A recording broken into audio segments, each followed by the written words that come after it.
Assalamualaikum warahmatullahi wabarakatuh. Bismillahirrahmanirrahim. Alhamdulillahirabbil alamin. La ilaha illallah wahdahu la syarikalah, lahul mulku wa lahul hamdu wa huwa ala kulli syai'in qadir. Asyhadu an la ilaha illallah wa asyhadu anna Muhammadan abduhu wa rasuluh. Allahumma shalli ala Muhammad wa ala ali Muhammad kama shallaita ala Ibrahim wa ala ali Ibrahim fil alamina innaka Hamidum Majid. Alhamdulillah, sahabat percikan iman, dengan izin Allah Subhanahu wa taala, hari ini kita akan menamatkan surat Al-Infitor, ya. Setiap hari Senin kita membahas buku yang saya tulis, ya, ini Tafsir Al-Hikmah. Teman-teman bisa lihat Tafsir Al-Hikmah, setebal 450 halaman, dan ini membahas ayat-ayat yang ada di juz 30, surat-surat yang ada di juz 30. Kenapa saya tulis dulu juz amma? Karena inilah yang paling sering kita pakai. Surat-surat yang dihafal itu rata-rata dimulai dari juz amma. Bahkan hafalan-hafalan itu dimulai dari juz terakhir, juz 30. Ini untuk memudahkan dan menyemangati hafalan. Kamu udah berapa surat? 2 surat, 3 surat, 10 surat. Coba kalau kita hafalannya dari juz amma, bukan surat, tapi kamu hafal berapa ayat? 10 ayat, 30 ayat, 40 ayat. Nah, beda dengan kamu udah berapa surat? Aku baru 8 surat, aku baru 10 surat. Nah, ini ciri khasnya adalah pendek-pendek di sini, ya. Di juz amma ini pendek-pendek. Makanya inilah yang sering dibaca dalam sholat. Dan inilah yang saya coba bedah, saya tuliskan dalam tafsir Al-Hikmah namanya. Al-Hikmah. Nah, hari ini kita akan menamatkan surat Al-Infitor. Insya Allah ayat ke-16 sampai dengan 19 akan kita selesaikan. Ayat sebelumnya itu berbicara tentang dua tipe manusia. Yang pertama adalah tipe yang disebut dengan al-abror, ya. Yang kedua, yang pertama adalah al-abror. Kemudian yang kedua adalah al-fujjar, ya. Al-abror adalah orang-orang yang punya kesalehan vertikal dan sosial. Selalu saya tegaskan, ahli surga itu bukan sekedar rajin sholat, rajin saum, tapi dia juga punya kesalehan sosial, punya jiwa maaf, selalu menghargai orang lain, menjaga kehormatan dan martabat orang lain, tidak pernah gosip, apalagi fitnah dia sangat jauhi, suudzon dia jauhi, ya. Selalu berusaha untuk menyenangkan dan memberi orang lain, memaafkan, layin, ya, lembut, hayyin, kemudian bisa mengendalikan marah, qorib, dia sangat dekat dengan orang, tidak gampang marah-marah, kemudian suka mempermudah orang lain. Nah, itu abror, saudara-saudara. Itu sudah kita bahas. Innal abror lafi naim. Kebalikan dari abror adalah fujar. Wa innal fujjar lafi jahim. Sementara orang-orang yang menghalalkan segala cara dalam hidupnya, tidak pernah memperhatikan perasaan orang lain. Dia egois, kata dia A, ya A, B ya B, terserah orang lain mau terzolimi, mau terinjak-injak martabatnya, nggak peduli. Dengan Allah juga dia jauh, ya, jauh dengan Allah, sering menyakiti orang. Nah, itu namanya fujar. Itu yang sudah kita bahas. Nah, baik al-abror ataupun al-fujar, ya, yaslaunaha yaumaddin wa ma hum anha bighaibin. Mereka akan masuk ke dalamnya, al-fujar, ke dalam azab, al-abror ke dalam kenikmatan, kapan itu terjadi? Yaslaunaha yaumaddin, mereka masuk pada hari pembalasan. Wa ma hum anha bighaibin, mereka tidak mungkin keluar dari tempat yang sudah disediakan itu. Jadi al-abror, orang-orang yang berbuat baik pasti masuk surga. Al-fujjar lafi wa innal fujjara lafi jahim, dan ahli maksiat juga pasti masuk ke dalam neraka. Wa ma hum anha bighaibin, enggak ada yang bisa lepas. Orang soleh tidak akan bisa lepas dari kenikmatan. Orang durhaka tidak akan lepas dari azab. Saudara-saudaraku tercinta, inilah yang disebut dengan keadilan.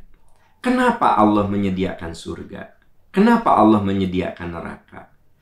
Ya tidak adil kalau orang yang hidupnya berjuang dengan cara yang benar, menjaga hak-hak orang lain, berusaha jujur, bahkan dia menderita untuk jujur, menderita untuk benar. Masa sama dengan orang yang menghalalkan segala cara? Kalau sama balasannya, berarti tidak adil. Makanya Allah menegakkan keadilan, yaitu dengan apa? Innal abrara lafi na'im wa innal fujjara lafi jahim. Orang yang abror, yang berbuat kebajikan di dalam surga, wa innal fujjara lafi jahim, sementara orang-orang yang durhaka Allah siapkan neraka jahim. Kapan? Yaslaunaha yaumaddin, mereka masuk ke dalamnya pada hari pembalasan.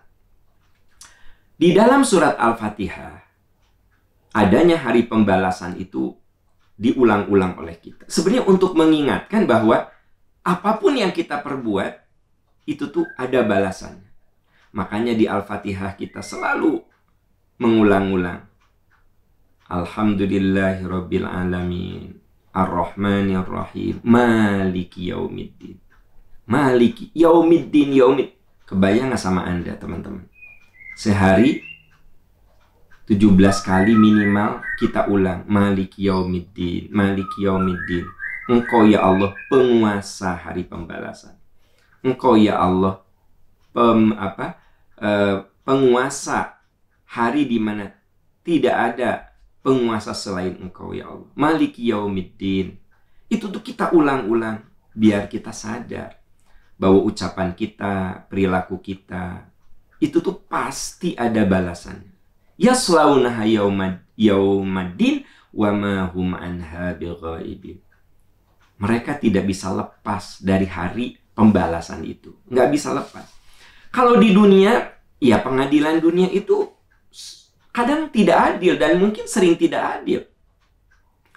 Orang yang mencuri triliunan, ya dihukumnya nggak beda dengan yang mencuri jutaan. Sel tahanan orang yang mencuri motor, luar biasa itu sel tahanannya. Tapi para pengkhianat bangsa yang memanfaatkan kekuasaan dengan mengambil uang rakyat, selnya juga bagus-bagus. Kan itu tidak adil sebenarnya. Kenapa? Kesalahannya kan lebih besar mereka. Sebenarnya, kalau orang mencuri motor, mencuri mobil, korbannya kan cuma satu orang. Motor saya dicuri, korbannya saya. Mobil saya dicuri, korbannya saya. Tapi orang kalau udah korupsi, ya, kebayang tuh berapa juta hak yang diambil sama dia. Tapi hukumannya kayak apa? Selnya bagus-bagus, ya nggak? Istimewa, beda dengan orang-orang yang berbuat kejahatan, padahal sama aja jahat sebenarnya. Nah, jadi hukum dunia itu nggak adil sebenarnya, teman-teman sekalian. Hukum dunia itu seringkali tidak penuh ketidakadilan. Tapi di sana keadilan itu akan ditegakkan. Di sana itu keadilan akan diwujudkan. Makanya kalau kita dizolimi di dunia, katakan saja, orang-orang yang dihukum di dunia. Ya. Sebenarnya itu mah hukuman dunia, hukuman akhirat belum selesai, teman-teman sekalian. Jangan salah ya. Hukuman orang yang kena hukuman dunia, itu mah hukuman yang diatur oleh undang-undangnya, sanksinya oleh manusia. Kalau di akhirat mah belum selesai, jangan salah itu. Belum selesai. Nah, makanya di sini ada penegasan. Wa ma adraka ma yaumuddin. Tahukah kamu apa hari pembalasan itu? Diulang lagi. Tsumma ma adraka ma yaumuddin. Sekali lagi. Tahukah kamu apa hari pembalasan itu? 2 kali, saudara-saudara, diungkap. Anda yang pernah belajar bahasa Arab, itu yang disebut dengan taukid. Taukid itu penguat. Nah, penguat ini ada yang menggunakan huruf taukid. Ya. Inna itu huruf taukid. Tapi ada kalimat taukid. Nah, kalimat taukid itu lebih dahsyat. Jadi kalau huruf taukid, itu ada huruf taukid. Penguat. Ada lagi kalimat taukid. Nah, kalau kalimat taukid itu lebih dahsyat lagi.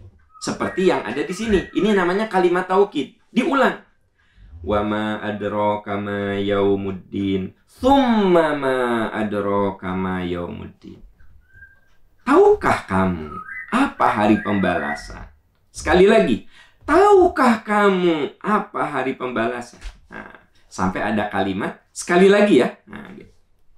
Jadi biasanya orang kalau menganggap itu penting, nah, kita kalau lagi ngajar, kita katakan sekali lagi ya, saya tegaskan ya. Nah, jadi Bu Guru, Pak Guru, Pak Dosen suka mengatakan, oke, sekali lagi ya anak-anak ya. Nah nih, dengerin Bapak nih, sekali lagi nih. Nah, beliau, Pak Guru mengulangi kalimat itu karena penting.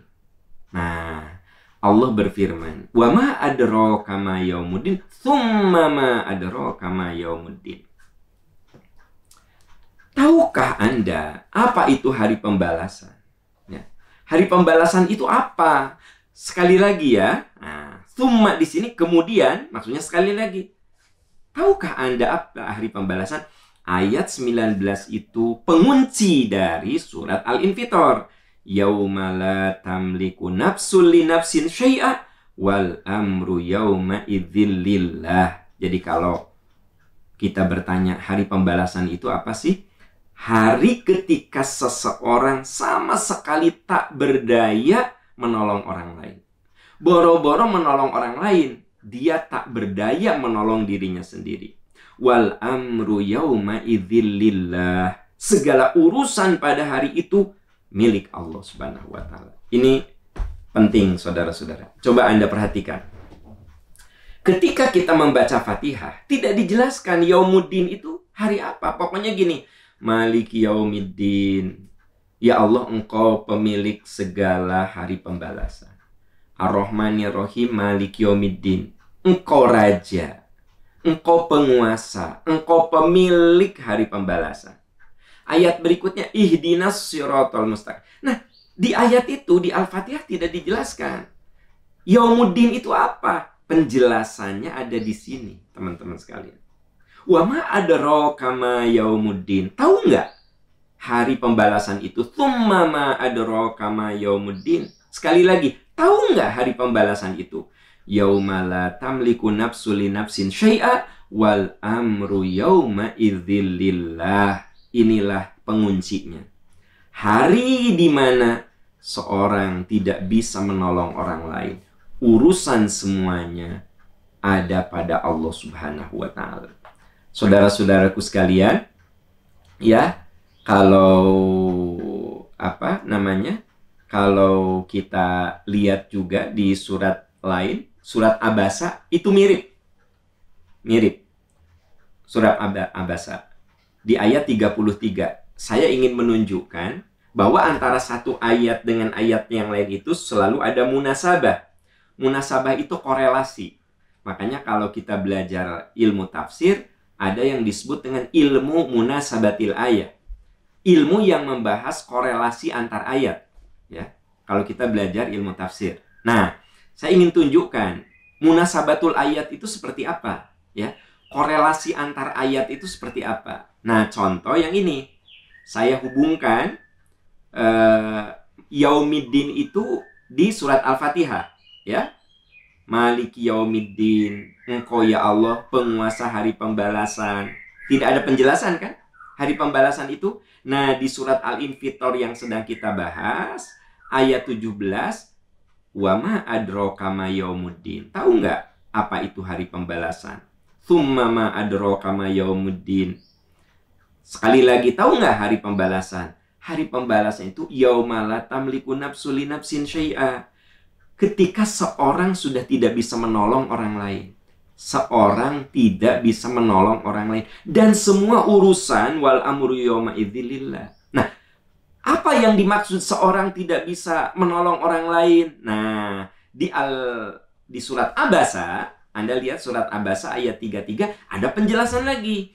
Fa idza ja'atis shakhah, di hari pembalasan itu yauma yafirrul mar'u min akhi. Ketika seorang tidak bisa menolong saudaranya. Wa ummihi wa abih, meninggalkan ibu bapaknya, nggak bisa menolong ayah ibunya. Wa sohibatihi wa bani, nggak bisa menolong pasangan hidup dan anak-anaknya. Makanya kan saya sering saya ulang-ulang katakan, teman-teman, ya, kita berharap anak kita soleh itu pasti. Kita berjuang anak kita soleh itu pasti. Tapi apakah anak kita soleh? Itu tidak pasti. Benar nggak sih? Ya tentu saya berjuang. Saya punya anak. Ingin anak-anak saya soleh. Saya berjuang semampu saya. Agar dia soleh dan dia jadi jariah untuk saya. Tapi apakah pasti anak kita soleh? Nggak ada yang jamin. Tapi kalau harta yang diwakafkan itu pasti. Ingat nggak saya pernah ngomong gitu? Ya, saya wakaf untuk bahagia saya di akhirat. Kenapa? Karena nanti anak saya nggak bisa nolong saya. Saya nggak bisa nolong anak saya. Saya nggak bisa nolong istri saya. Istri saya nggak bisa nolong saya. Ada saat kita ambil yang pasti-pasti. Makanya saya pernah bilang sama Anda yang berharta, ada saat di dunia itu rada egois sedikit. Apa? Saya wakaf. Nih, wakaf. Kenapa? Karena kalau anak mah belum tentu soleh. Kalau kita sudah wafat. Ya kita berharap lah soleh, tapi masih 50-50. Bisa soleh, bisa enggak. Apalagi kalau sekarang ada tanda-tanda tidak soleh. Ini mah kalau anak kita soleh aja sekarang, tetap kan 50-50. Kenapa? Dia tidak tahu perjalanan hidupnya. Tapi kalau yang pasti, harta nih. Ya, makanya saya bilang, Anda yang punya harta banyak, aneh kalau Anda tidak mikir di akhirat bawa bekal gitu. Kalau punya 10 sertifikat, 5 sertifikat rumah, ya, Anda niatkan wariskan semuanya. Oke, itu bagus meninggalkan warisan yang bagus untuk anak cucu kita. Tapi apa Anda nggak mikir gitu? 1 sertifikat, ya, Anda wakafkan. Anda jual rumahnya, Anda wakafkan. Wakafkan. Wah, nih Pak Am, saya wakafkan untuk kegiatan dakwah di Percikan Iman. Jelas itu. Anda mati, jelas abadi gitu. Karena yang namanya wakaf itu artinya harta yang abadi. Makanya jangan khawatir kalau Anda sudah wakaf pembangunan masjid, 50 tahun lalu masjidnya sudah harus direnovasi. Wah, jadi gimana dong? Wakaf orang-orang yang membangun masjid, nggak usah khawatir. Pahalanya itu wakaf. Wakaf itu berhenti. Ya, Anda kalau belajar tajwid, di situ ada tanda wakaf. Wakaf itu kan berhenti. Artinya harta itu berhenti menjadi jariah yang abadi. Berhenti di situ, abadi. Cicing we di situ. Dim aja di jalan Allah gitu. Makanya kalau ada DKM mau merenovasi masjid, suka begini. Aduh, ini gimana nih kalau masjid ini direnovasi? Ini kan ada harta orang-orang yang wakaf. Dari kata wakaf itu jelas pahalanya nggak akan habis gitu loh. Ya nggak sih? Nah, makanya gini, saya suka berulang-ulang mengatakan, sayang sama anak itu harus, mikirin ahli waris itu harus. Tapi ingat loh, nanti Yauma yafirrul mar'u min akhihi wa ummihi wa abi wa sahibatihi wa bani. Kita ini tidak akan mikirin anak, istri, suami, ya, nggak akan saling memikirkan. Wal amru yauma idzilillah. Setiap orang akan ngurusin dirinya sendiri. Begitu. Nah, teman-teman sekalian, sahabat-sahabat tercinta, ini surat itu dahsyat sekali. Mengingatkan bahwa pada akhirnya kita akan jadi orang yang paling egois. Saya nggak akan mikirin ibu bapak saya. Terserah ibu bapak saya mau celaka, mau bahagia. Seperti halnya ibu bapak saya, sama begitu. Ya nggak? Yauma la tamliku nafsul li nafsin syai'a. Itu yang namanya yaumuddin. Pada hari segala pada hari di mana seorang sama sekali tidak bisa menolong orang lain. Betapa sayangnya kita sama ayah bunda kita. Kita nggak bisa nolong. Makanya, jadikanlah ayah bunda kita sekarang ini sarana amal soleh. Kalau orang tua kita sudah wafat, doakan. Teruskan kebiasaan baiknya. Wujudkan cita-cita baiknya. Silaturahmi dengan saudara-saudaranya. Supaya itu bekal kita di akhirat. Karena nanti di akhirat saya nggak bisa nolong lagi bapak saya. Saya nggak bisa nolong lagi bapak saya. Caranya bagaimana? Teruskan kebiasaan baik bapak saya. Bapak saya sudah almarhum 25 tahun yang lalu. Jadi gimana? Saya teruskan kebiasaan baiknya. Saya wujudkan cita-cita baiknya. Saya bersilaturahmi dengan saudara-saudara dan teman-teman almarhum bapak saya gitu. Ibu saya masih ada sekarang. Saya berjuang. Bagaimana ibu saya menjadi pintu surga bagi saya. Kan gitu cara berpikirnya teman-teman. Anda juga begitu, sama. Kita sama. Anda yang orang tuanya sudah wafat, sok ingat-ingat apa kebiasaan baiknya. Teruskan. Apa cita-cita baiknya? Wujudkan kalau kita bisa. Wujudkan kalau kita bisa. Nah, bahkan untuk orang tua yang sudah wafat mah, ada seorang sahabat bertanya, "Ya Rasulullah, saya ingin berbuat baik kepada orang tua saya. Bisakah saya berwakaf atas namanya?" Kata Nabi, bisa. Dalam Sahih Bukhari itu. Kita berwakaf atas nama orang tua kita. Dan nanti mah nggak bisa nolong. Nggak bisa. Menurut surat yang kita bahas di sini, yauma la tamliku nafsul li nafsin syai'a. Tahukah kamu hari pembalasan itu apa? Hari ketika seorang sama sekali tidak berdaya menolong orang lain. Dikuatkan dengan yauma yafirrul mar'u min akhi, hari di mana orang itu akan meninggalkan temannya, wa ummihi wa abi, meninggalkan ibu bapaknya, wa sohibatihi wa bani, meninggalkan pasangan hidup dan anak-anaknya. Likulli imri'im minhum yauma idzin sya'nu yughni. Setiap orang hanya menyelamatkan dirinya. Itu yaumuddin, saudara-saudara sekalian. Nah, bahkan pada hari itu, ya, pada hari itu yang akan berbicara hanyalah amal kita. Masih ingat di surat Yasin yang sering kita baca itu? Sering itu Yasin kita baca, ngelotok itu, hafal itu. Al-yawma nakhtimu ala afwahihim wa tukallimuna aydihim wa tashhadu arjuluhum bima kanu yaksibun. Tah eta teh di surat Yasin. Sering kita baca, sering kita dengar. Pada hari pembalasan nanti kami tutup mulut mereka. Akan bicara tangan dan kaki menjadi saksi atas apa yang kamu perbuat. Jadi saudara-saudaraku tercinta, pada hari Yaumuddin itu benar-benar kita tidak berdaya. Yang akan menolong kita hanya amal yang kita buat, yang kita lakukan sekarang. Pagi ini kita berusaha menyisihkan waktu. Saya menyisihkan waktu. Anda juga menyisihkan waktu. Nah, semoga inilah yang jadi bekal teman-teman sekalian. Sekalipun Anda sambil nyuci piring, Anda sambil jogging, ya kan? Gitu. Anda sambil nyiapin sarapan, sambil nyiapin hal-hal yang harus dibawa ke kantor. Anda sambil beraktivitas, Anda dengerin materi ini. Ada pahala yang Anda bawa. Saya sekarang di sini, ada sedikit pahala yang saya bawa. Kenapa? Karena nanti yang akan jadi saksi itu adalah, yang akan menolong kita adalah omongan kita yang benar, kelakuan kita yang benar. Al-yauma nakhtimu ala afwahihim. Pada hari pembalasan nanti kami tutup mulut mereka. Pembelaan lisan itu tidak akan ada. Lalu apa? Wa tukallimuna aydihim. Biarlah tangan yang akan bicara. Tangan kita ini digunakan untuk apa? Ya. Wa tashhadu arjuluhum. Kaki jadi saksi, maksudnya anggota tubuh kita lah nanti yang akan jadi saksi. Tangan kita, kulit kita, tenaga kita, pikiran kita dipakai apa? Semua mereka berbicara.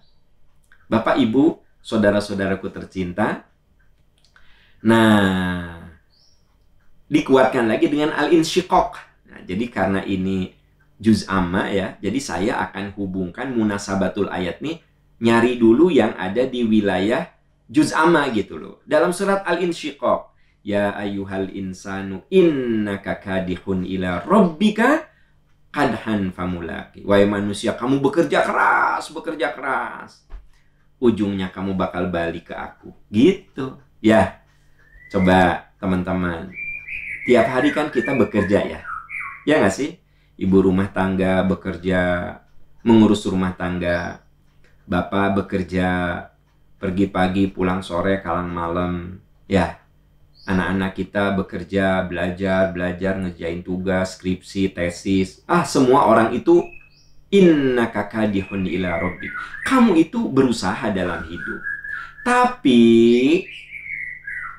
pada akhirnya famulaqih. Kamu akan berjumpa dengan Allah. Saya akan mati. Anda semua akan meninggal juga gitu. Sehebat-hebatnya orang, nah coba lihatlah banyak saudara-saudara kita yang masih muda ataupun yang sudah tua, mereka menghabiskan waktunya untuk apa? Ujung-ujungnya famulaqih, kamu tuh akan menemui aku gitu. Jadi sebenarnya kata Nabi, ishmasyita, hidup semaumu, fa innaka mayyitun, toh ujungnya kamu mati gitu loh. Jadi orang yang rajin ibadah, rajin meninggalkan maksiat, berjuang mencari ridho Allah, lelah, capek, mati ujungnya. Orang yang menghalalkan segala cara, ya, berbuat maksiat, cari duit hanya untuk dunia, capek dia, mati juga. Terus apa kalau begitu? Kalau ujung-ujungnya mati. Firaun itu kayanya luar biasa, kuasanya luar biasa, ilmunya juga banyak, makanya bisa bikin piramid juga. Ujung-ujungnya mati. Nabi Sulaiman sama seperti Firaun. Hartanya banyak, kekuasaannya banyak, ilmunya banyak. Mati juga Nabi Sulaiman. Hanya beda cerita. Kalau Nabi Sulaiman selalu jadi bahan cerita, saudara-saudaraku tercinta, jadilah orang kaya, jadilah orang berkuasa, jadilah orang berilmu seperti Nabi Sulaiman. Nah, yang mengatakan hadza min fadli rabbi, ini karunia Tuhan, aku kudu berterima kasih. Kalau cerita Firaun mas selalu negatif, ya. Jangan sampai, nah kata-kata itu. Makanya selama saya mengajar, saya belum pernah punya murid namanya Firaun.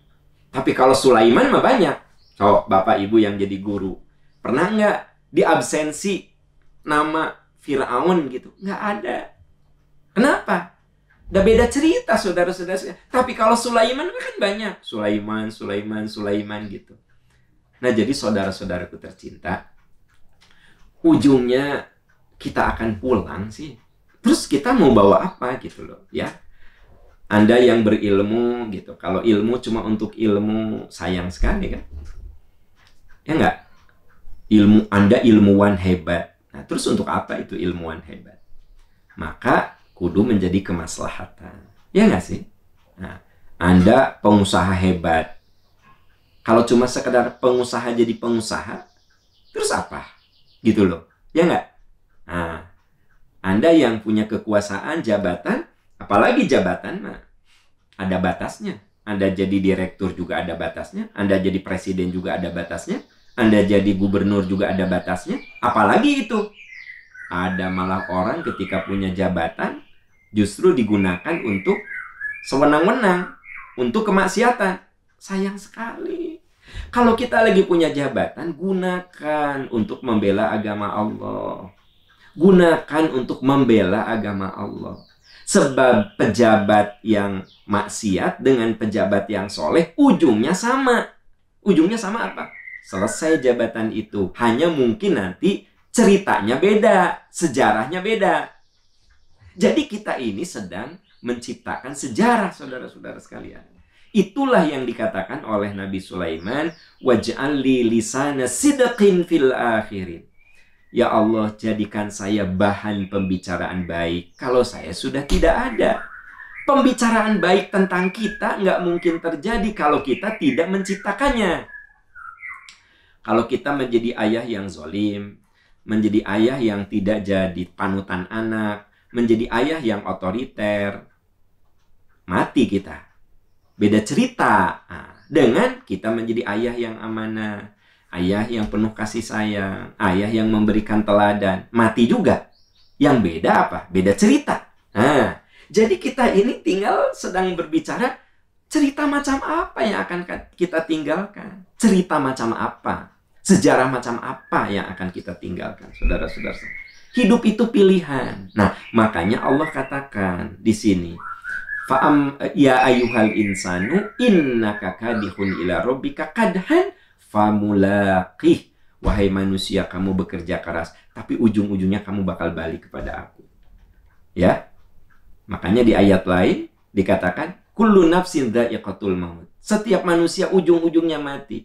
Wa nabluukum bisyarri wal khairi fitnah. Nah, ketika kamu hidup, kami akan mengujimu dengan baik dan buruk. Wa ilaina turja'un. Tapi pada akhirnya kamu balik juga kepadaku. Coba teman-teman. Ini ayat itu indah-indah sekali. Sangat indah. Korelasinya itu sangat logik, sangat masuk akal. Ya nggak? Nah, di dalam surat Al-Anbiya itu jelas. Kullu nafsin dha'iqatul maut. Setiap manusia akan mencicipi mati. Tapi sebelum mencicipi mati, wa nabluukum bisyarri wal khairi fitnah. Kami akan mengujimu dengan baik dan buruk. Sok, kami uji kamu. Baik dan buruk. Wa ilaina turja'un. Tapi ingat, kamu diuji dengan baik, kamu diuji dengan buruk, ujungnya kamu bakal balik kepadaku. Nah, ini mirip dengan al-insyiqaq. Ya ayyuhal insanu innaka kadihun ila rabbika kadhan famulaqih. Wahai manusia, kamu bekerja keras, tapi ujungnya kamu bakal balik lagi ke aku. Bekerja keras untuk baik atau bekerja keras untuk buruk. Dua-duanya juga butuh kerja keras, teman-teman sekalian. Sahabat-sahabat tercinta. Nah, nanti kulit, mata, kaki, jasad itu yang akan jadi saksi. Saksi kapan? Yauma, balik lagi ke surat yang kita bahas Al-Infitor. Yauma la tamliku nafsul li nafsin syai'a. Hari di mana kamu tidak bisa menolong siapapun. Wal amru yauma idzil lillah. Dan pada hari itu segala urusan hanyalah milik Allah Subhanahu wa taala. Nah, nanti di sana ada orang yang wujuhu yauma idzin musfirah dhahikatu mustabsyirah. Di hari pembalasan itu ada wajah-wajah yang berseri, wajah-wajah yang ceria. Wa wujuhu yauma idzin 'alaiha ghabarah. Ada juga wajah-wajah yang terhina, wajah-wajah yang menyesal. Jadi ternyata dua kemungkinan nanti di hari pembalasan itu. Ada yang ceria, bahagia, senang, karena kerja kerasnya itu memberikan buah yang sesungguhnya. Sahabat tercinta, orang itu untuk baik dan buruk itu butuh kerja keras. Ya, Anda pikir orang yang berbuat jahat itu tidak kerja keras? Ketika dia mau merampok, itu dia pikirkan. Dia pikirkan gitu loh. Bahkan mungkin di antara mereka bermusyawarah. Di antara orang yang akan merampok itu. Kalau orang mau korupsi, Anda pikir ngasal? Enggak. Dipikirkan siapa yang harus dilobi, apa yang harus dijanjikan, bagaimana caranya supaya tidak ketahuan. Jadi orang yang korup itu mikir dia. Bila perlu dia musyawarah. Orang yang benar, dia kumpul, dia mikir bagaimana. Jadi dua-duanya juga capek sebenarnya. Hanya yang satu mah capek kemudian membuat dia wujuhu yawma idzin musfirah, dhahikatu mustabsyirah. Ada yang membuat wajah mereka ceria, bahagia. Tapi wa wujuhu yawma idzin 'alaiha ghabarah. Ada yang wajahnya itu penuh kesengsaraan. Jadi rugi sekali lah kalau kita bekerja keras, kemudian ujungnya membuat kita sengsara. Ya nggak sih? Rugi sekali lah kalau kita bekerja keras, ujung-ujungnya kita menderita. Bagaimana kalau kita pilih saja yang Allah arahkan? Bekerja keras, berikhtiar, menghabiskan pikiran kita, menghabiskan tenaga kita, menghabiskan harta kita untuk suatu kemaslahatan dunia akhirat. Dan kalau kita berpegang teguh kepada kebenaran itu, teman-teman, ujung-ujungnya kita tuh tenang sebenarnya. Tenang ujung-ujungnya mah itu kan. Itu dunia, apalagi akhirat gitu. Tapi memang manusia itu seringkali terkalahkan oleh dorongan buruknya. Makanya ada di ayat lain surat Al-Jathiyah, Aro'aita manittakhadha ilahahu hawahu. Tidakkah kau perhatikan orang yang menjadikan hawa nafsu sebagai Tuhannya? Nah, ini persoalan. Begitu clear, saudara-saudara sekalian. Begitu jelas ya. Tapi kadang-kadang tetap kita tidak melakukan yang baik itu. Kenapa? Dorongan nafsu kita begitu kuat. Begitu hebat. Sampai kita ujung-ujungnya menghalalkan segala cara. Ujung-ujungnya kita melupakan bekal-bekal akhirat. Kenapa? Dorongan nafsu kita terlalu kuat gitu loh. Terlalu kuat. Padahal kalau kita menyisihkan sekecil apapun perbuatan baik, tidak ada balasannya tuh. Saya contohkan. Saya bilang, kalau Anda tidak bisa berwakaf, doakan agar masjid yang sedang kita bangun itu menjadi sumber maslahat sesuai yang kita cita-citakan, menjadi pusat peradaban. Doakan. Itulah kebaikan kita. Bagi Anda yang berharta, masa cuma doain? Ya Anda dengan harta gitu loh. Yang berilmu, ya dengan ilmu kontribusinya. Paham, keahlian saya ini. Apa yang bisa saya kontribusikan untuk dakwah Islam? Kan itu yang bisa kita lakukan sebenarnya. Wa nad'ul mawazinal qist. Ya. Di dalam surat Al-Anbiya, kami simpan sebuah alat ukur yang akurat. Liyaumil qiyamah, untuk hari pembalasan. Nah, balik lagi ke hari Yaumuddin tadi. Fala tudlamu nafsun syai'a. Seorang tidak akan didolimi sedikit pun. Wa in kana mithqala habbatin min khardalin ataina biha. Kalau kamu berbuat baik sekecil apapun, kami akan tunjukkan. Kami akan wa kafa bina hasibin. Cukuplah penghisaban terbaik itu di sisi Allah. Jadi teman-teman, jangan merasa rugi ketika kita berbuat baik tak ada seorang pun yang tahu. Jangan. Kenapa? Wa kafa bina hasibin. In kana mithqala habbatin min khardalin ataina biha. Jika kamu berbuat kebaikan sekecil apapun, kami tunjukkan. Sebaliknya, sekecil apapun kita berbuat keburukan, kami tunjukkan. Wa kafa bina hasibin. Kamu harus merasa cukup dengan hisab kami. Nah, saudara-saudaraku tercinta, ini ayat ini dahsyat sekali kalau menurut saya. Ya, surat Al-Infitor. Dan itu closing dari surat ini. Closingnya. Setelah sebelumnya bicara tentang innal abrara lafi na'im wa innal fujjara lafi jahim.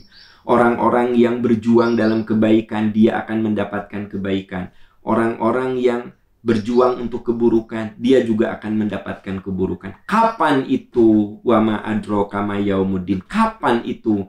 Tsumma ma adraka ma yaumuddin. Sekali lagi, tahukah kamu apa itu hari pembalasan? yauma la tamliku nafsul li nafsin syai'a. Hari ketika seorang sama sekali tidak bisa menolong orang lain. Wal amru yauma idzilillah. Segala urusan hanya milik Allah. Itulah saudara-saudaraku tercinta, penutup dari surat Al-Infitor ayat 17 sampai dengan 19.